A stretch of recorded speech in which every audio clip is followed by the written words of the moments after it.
हाय विद्यार्थी मित्रांनो, मी संतोष कावले तुमच्या सर्वांचं माझ्या यूट्यूब चॅनल सर सायन्समध्ये स्वागत करतो. तर मी घेऊन आलोय तुमच्यासाठी एक नवीन व्हिडिओ. तर चला बघूया. तर आजचा आपला टॉपिक आहे Newton first law of motion, ज्याला आपण मराठीमध्ये म्हणतो न्यूटनचा गतिविषयक पहिला नियम. आणि न्यूटनचा गतिविषयक पहिला नियम जो आहे तो डिपेंड आहे इनर्शियावरती. आता इनर्शिया नेमकं कशाला म्हणतात, तर इनर्शिया म्हणजे जडत्व. आता जडत्व नेमकं असतं काय यासाठी मी तुम्हाला एक उदाहरण देतो, त्यावरून तुम्हाला समजून जाईल की नेमकं इनर्शिया आहे तरी काय. बघा, तुम्ही एका रनिंग ट्रॅकवरती खूप वेगाने धावतायत आणि धावत असताना तुम्हाला इन्स्ट्रक्शन मिळालं त्या ठिकाणी की जागेवर उभं राहा. तर तुम्ही लगेच तुम्हाला सांगितल्यावर तुम्ही लगेच जागेवर उभं राहू शकाल का? नाही. तुम्ही कमीत कमी 2-4 पावलं पुढे जाल आणि त्यानंतर तुम्ही त्या ठिकाणी स्वतःला थांबवू शकाल. जर तुम्ही असं केलं नाही आणि जागेवर जर उभं राहण्याचा प्रयत्न केला तर तुम्ही काय व्हाल, पुढे तोंडावरती पडाल. म्हणजेच याच्यावरून आपल्याला काय कळतं की एखादी वस्तू जर वेगवान असेल तर ती वेगवानच राहण्याचा प्रयत्न करते आणि एखादी वस्तू जर स्थिर असेल तर ती स्थिरच राहण्याचा प्रयत्न करते. त्यालाच आपण म्हणतो इनर्शिया म्हणजेच जडत्व. तर विद्यार्थी मित्रांनो, सुरू करूया Newton first law of motion. So definition काय सांगतील बघा न्यूटनच्या फर्स्ट लॉ ऑफ मोशनची. An object continuous to remain at a rest or in a state of uniform motion along a straight line unless in the external unbalanced force act on it. विद्यार्थी मित्रांनो, definition समजून सांगण्या अगोदर मी तुम्हाला एक सांगू इच्छितो. जर तुम्ही बॅलेन्स फोर्स आणि अनबॅलेन्स फोर्स हा व्हिडिओ जर बघितलेला नसेल तर या व्हिडिओच्या डिस्क्रिप्शनमध्ये मी तुम्हाला त्याची लिंक दिलेली आहे. त्या ठिकाणी जाऊन तुम्ही नक्की बॅलेन्स फोर्स आणि अनबॅलेन्स फोर्स बघा. त्यानंतरच तुम्हाला Newton first law of motion समजायला खूप सोपा जाईल. तर बघा मित्रांनो, आता आपण परत येऊया आपल्या डेफिनेशनकडे. तर डेफिनेशन काय सांगते तुम्हाला, जर एखादा ऑब्जेक्ट रेस्टमध्ये असेल, रेस्ट म्हणजे कसं असेल तर एखाद्या ठिकाणी स्थिर असं उभा असेल, तर या ठिकाणी उभा असल्यानंतर त्याच्यावरती दोन फोर्स त्या ठिकाणी किंवा कुठलाही फोर्स त्याच्यावर असेल तर ते कसे असेल, ते सगळे फोर्स कसे असतील, बॅलेन्स असतील. म्हणजे वरच्या दिशेने या ठिकाणी तुमच्याकडे नॉर्मल फोर्स लागतं, खालच्या दिशेने त्याच्यावरती कोणतं फोर्स लागतं तुम्हाला, या ठिकाणी ग्रॅव्हिटेशन फोर्स लागतो. दोन्हीही बलं कशी आहेत, सारखी आहे. आणि ज्या वेळेला दोन्हीही बलं सारखी असतात त्यावेळेला तुमची वस्तू जी आहे ती कोणत्या पोझिशनमध्ये असते, रेस्ट पोझिशनमध्ये असते. तर अशा वेळेला काय होतं, फर्स्ट लॉ ऑफ मोशनमध्ये जर एखादी वस्तू जर स्थिर असेल तर ती स्थिरच राहते, ती तिची जागा बदलत नाही जोपर्यंत तिच्यावरती बाहेरच्या दिशेने काय ॲक्ट होत नाही, अनबॅलेन्स फोर्स या दिशेने काय होणार नाही, त्याच्यावरती ॲक्ट म्हणजे त्या ठिकाणी लावल्या जाणार नाही. आणि एखादी वस्तू जर वेगवान असेल, जर ती पुढे पुढे अशी जात असेल तर अशा वेळेला काय होतं की ती वस्तू तशीच वेगवान राहण्याचा प्रयत्न करते. त्यालाच आपण म्हणतो न्यूटनचा फर्स्ट लॉ ऑफ मोशन.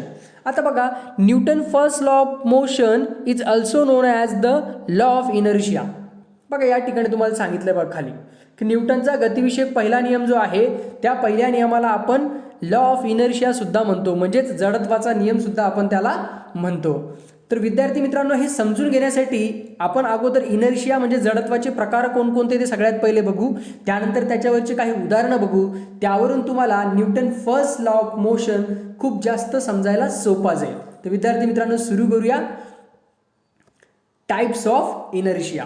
आता टाइप्स ऑफ इनर्शिया म्हणजे काय बघा, ज्याला आपण मराठीमध्ये म्हणतो जडत्वाचे प्रकार. आता जडत्वाचे साधारणतः 3 प्रकार आपण या ठिकाणी करतो इनर्शियाचे. सो पहिला प्रकार जो आहे बघा तो आहे तुमचा, या ठिकाणी तुम्हाला दिसते बघा, इनर्शिया ऑफ रेस्ट. आपण डेफिनेशनमध्ये बघितलं होतं बघा की एखादी वस्तू जर रेस्ट पोझिशनमध्ये असेल तर त्यावेळेला ती काय करते, रेस्ट म्हणजे त्या ठिकाणी स्थिरच राहण्याचा प्रयत्न करते जोपर्यंत तिच्यावरती कुठला फोर्स अप्लाय होत नाही, अनबॅलेन्स फोर्स अप्लाय होत नाही. म्हणजे ही वस्तू जर सध्याला हा फुटबॉल जर तुम्हाला या ठिकाणी स्थिर त्या ठिकाणी दिसतोय, रेस्ट तुम्हाला दिसतोय, याचा अर्थ याच्यावरती वरच्या दिशेने नॉर्मल फोर्स आहे आणि खालच्या दिशेने कोणता फोर्स आहे, ग्रॅव्हिटेशन फोर्स आहे. आणि दोन्ही कसे आहेत, इक्वल आहेत, सारखे आहेत. आणि दोन्हीही जर इक्वल आणि सारखे असेल तर तुमचा ऑब्जेक्ट काय असेल, त्या ठिकाणी रेस्ट पोझिशनमध्ये असेल. पण या फुटबॉलला जर आता मला याची जर जागा बदलायची आहे तर मी याच्यावरती कुठला फोर्स अप्लाय करीन, अनबॅलेन्स फोर्स अप्लाय करीन. त्यावेळेला हा फुटबॉल काय करेन, त्या ठिकाणी गतिमान होईल. म्हणजेच न्यूटनचा फर्स्ट लॉ ऑफ मोशन काय सांगतो की एखादी वस्तू जर रेस्ट पोझिशनमध्ये असेल ती रेस्ट पोझिशनमध्येच राहील जोपर्यंत तुम्ही त्या वस्तूवरती काय करणार नाही, बाहेरून बल त्या ठिकाणी किंवा अनबॅलेन्स फोर्स तिच्यावरती लावणार नाही. तर पहिल्या ठिकाणी या ठिकाणी तुम्हाला समजलं असेल की रेस्ट पोझिशनमध्ये इनर्शिया नेमका काय असतो. आता सेकंड ठिकाणी बघा, या ठिकाणी तुम्हाला काय सांगितलंय. नाव सेकंड इनर्शिया ऑफ डायरेक्शन. आता नेमकं काय बघा डायरेक्शन, जर त्या ठिकाणी हा फुटबॉल एक सरळ रेषेमध्ये समोर जातोय, कंटिन्युअसली समोर जातोय आणि त्याच्यावरती दुसरं कुठलंही बल नाहीये आणि तो त्या स्पीडमध्ये कंटिन्युअसली काय जात राहील, समोर तसाच जात राहील, तर हा झाला तुमचा इनर्शिया ऑफ डायरेक्शन. पण जर याची डायरेक्शन आपल्याला बदलवायची असेल तर आपल्याला काय करावं लागणार, याच्यावरती या समोरच्या दिशेने अनबॅलन्स फोर्स त्या ठिकाणी लावावं लागेल, त्यावेळेची डायरेक्शन काय होईल, चेंज होईल. म्हणजे इनर्शिया ऑफ मोशन जर तुम्हाला डायरेक्शन जो या ठिकाणी तुम्हाला सांगितलेला आहे, याच्यामध्ये काय सांगितलेलं आहे तुम्हाला, जर एखादी वस्तू एका स्ट्रेट लाईनमध्ये समोर जात असेल तर ती वस्तू तशीच समोर जात राहील जोपर्यंत तुम्ही त्याच्यावरती काय लावणार नाही, बाहेरून अनबॅलन्स फोर्स त्याच्यावरती लावणार नाही. तर विद्यार्थी मित्रांनो, तुम्हाला सेकंड टाइप्स ऑफ इनर्शिया समजला असेल की दुसऱ्या प्रकारचा इनर्शिया जो तुम्हाला मी या ठिकाणी सांगितला, इनर्शिया ऑफ डायरेक्शन तुम्हाला आता समजलं असेल. आता तिसरा आपण या ठिकाणी बघा, इनर्शिया ऑफ मोशन, ज्याला आपण म्हणतो त्या मोशन म्हणजे काय, गती, आणि इनर्शिया म्हणजे काय, जडत्व. आता याच्यामध्ये बघा तुम्हाला या ठिकाणी काय सांगितलेलं आहे की एखादं ऑब्जेक्ट जर मोशनमध्ये असेल, जे वेगाने त्या ठिकाणी जाते, साधारणतः त्याची स्पीड 50 किलोमीटर/आवर जर त्या ठिकाणी जर त्याची स्पीड असेल तर तो कंटिन्युअसली त्याच स्पीडमध्ये पुढे जाण्याचा प्रयत्न करेल. कारण त्याच्यावरती काय झालंय, 50 किलोमीटर त्याचं त्या ठिकाणी काय आहे, त्या तासी वेग आहे त्याचा, तर तो त्या स्पीडनं समोर त्या ठिकाणी जात राहील जोपर्यंत आपण काय करत नाही, त्याच्यावरती अनबॅलन्स फोर्स या ठिकाणी ऍक्ट होत नाही, याच्यावरती समोर दिशेने आपण त्याच्यावरती बल लावत नाही तोपर्यंत. फॉर एक्झाम्पल, एक कार आहे, त्या कारची स्पीड 50 किलोमीटर/तास आहे आणि ती कार तशीच वेगाने समोर जाते.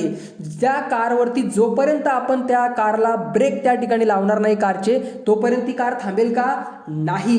म्हणून तुम्हाला याच्यावरून समजलं असेल की एखादी वस्तू जर का मोशनमध्ये असेल तर ती मोशनमध्येच राहण्याचा प्रयत्न करते, एखादी वस्तू जर रेस्ट असेल म्हणजे जर स्थिर उभी असेल तर तसंच उभं राहण्याचा प्रयत्न करते, आणि एखादी वस्तू जर का डायरेक्शन एका सरळ रेषेमध्ये पुढे पुढे जात असेल तर तशीच सरळ पुढे जाण्याचा प्रयत्न करते. त्यालाच आपण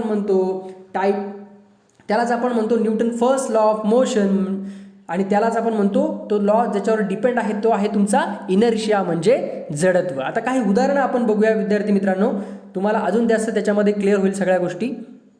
सो फर्स्ट एक्झाम्पल आहे बघा, तुम्हाला आतापर्यंत हे सगळं क्लिअर झालंय, याच्यावर अजून जास्त तुम्हाला समजेल. बघा, at a rest object continues to rest. बघा, एखादं ऑब्जेक्ट जर काय असेल म्हणे रेस्ट पोझिशनमध्ये असेल, बघा हा फुटबॉल तुम्हाला या ठिकाणी दिसतोय, हा काय रेस्ट पोझिशनमध्ये आहे, याच्यावरती कुठलंही बल तुम्हाला या ठिकाणी दिसत नाहीये. पण तुम्ही बघाल सर वरच्या बाजूला तर या ठिकाणी नॉर्मल फोर्स आहे आणि खालच्या बाजूला तर ग्रॅव्हिटेशन फोर्स आहे.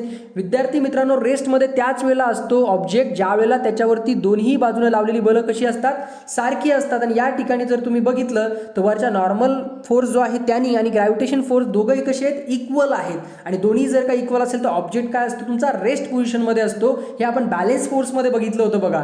तर याच्यामध्ये काय सांगितलंय तुम्हाला या ठिकाणी, जर एखादं ऑब्जेक्ट रेस्ट पोझिशनमध्ये असेल, स्थिर अवस्थेमध्ये असेल तर ते स्थिरच राहण्याचा प्रयत्न करतं, ते त्याची जागा बदलत नाही.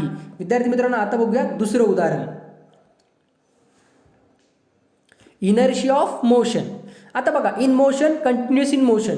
एखादं ऑब्जेक्ट जर का मोशनमध्ये असेल, गतिमान त्या ठिकाणी समोरच्या दिशेने या ठिकाणी जर असेल तर ते ऑब्जेक्ट मोशनमध्येच राहण्याचा प्रयत्न करतं जोपर्यंत तुम्ही त्याच्यावरती समोरच्या दिशेने काय करणार नाही, अनबॅलन्स फोर्स त्याच्यावरती लावणार नाही. तर यालाच आपण म्हणतो इनर्शिया ऑफ मोशन. आता आपण तिसरं उदाहरण या ठिकाणी बघूया. बघा, तुम्हाला तिसरं उदाहरण या ठिकाणी खूप महत्त्वाचं आहे आणि खूप इझी तुम्हाला त्या ठिकाणी दिले. When we applied force on the cardboard it feels away, but due to the tendency to remain at a rest due to inertia, the coin is left behind in the absence of the cardboard beneath it if falls down in the glass. बघा, काय सांगितलं तुम्हाला या ठिकाणी, एक glass घेतलाय, त्याच्यामध्ये पाणी घेतलेलं आहे आणि वरती त्याच्यावरती काय केलंय, एक कार्डबोर्ड त्या ठिकाणी ठेवलेला आहे आणि कार्डबोर्डच्या वरती एक कॉइन ठेवलेला आहे, म्हणजे रुपया ज्याला आपण म्हणतो. तुम्ही काय केलं, कार्डबोर्ड ओढून घेतलं, तर काय झालं बघा या ठिकाणी की कार्डबोर्ड तर समोर चालल्या गेलं. या ठिकाणी तुम्ही जर बघितलं तर या ठिकाणी कार्डबोर्ड तुम्हाला या ठिकाणी पुढे चालल्या गेलं, पण तुमचा जो कॉइन आहे तो काय झाला, या ठिकाणी या ग्लासमध्ये काय झाला, खालच्या दिशेने त्या ठिकाणी पडला. असं का झालं बरं, कॉइन का समोर गेला नाही कार्डबोर्डच्या, तर या ठिकाणी हा जो कॉइन तुम्हाला या ठिकाणी बघायला मिळतोय, या कॉइनमध्ये काय होतं, इनर्शिया होतं, जडत्व होतं. तर त्या जडत्वामुळे त्या कॉइननी काय केलं, त्याच ठिकाणी राहण्याचा प्रयत्न केला, आणि त्यामुळे तुम्ही या ठिकाणी बघितलं की हा जो कॉइन आहे तो कुठे गेला, या खालच्या दिशेने गेला आणि कार्डबोर्ड समोर गेला, आणि हे कशामुळे झालं सगळं ड्यू टू ऑफ इनर्शिया त्या ठिकाणी असल्यामुळे तुम्हाला हे सगळं त्या ठिकाणी बघायला मिळालं. म्हणजे विद्यार्थी मित्रांनो, तुम्हाला या वरील सर्व उदाहरणांवरून एक नक्की समजलं असेल की Newton first law of motion जो पूर्णपणे डिपेंड आहे तो कशावर डिपेंड आहे, इनर्शिया म्हणजेच जडत्वावरती डिपेंड आहे. विद्यार्थी मित्रांनो, या व्हिडिओमध्ये किंवा या टॉपिकमध्ये तुम्हाला कुठल्याही प्रकारच्या काहीही जरी अडचणी असतील तर तुम्ही मला कमेंट सेक्शनमध्ये नक्की त्या ठिकाणी त्याबद्दल विचारा. मी तुम्हाला तुमच्या प्रश्नांचे उत्तरं नक्की त्या ठिकाणी देईल. तोपर्यंत तुम्ही सर्वांनी आपल्या व्हिडिओला लाईक, शेअर आणि सबस्क्राईब करायला विसरू नका. Thank you so much.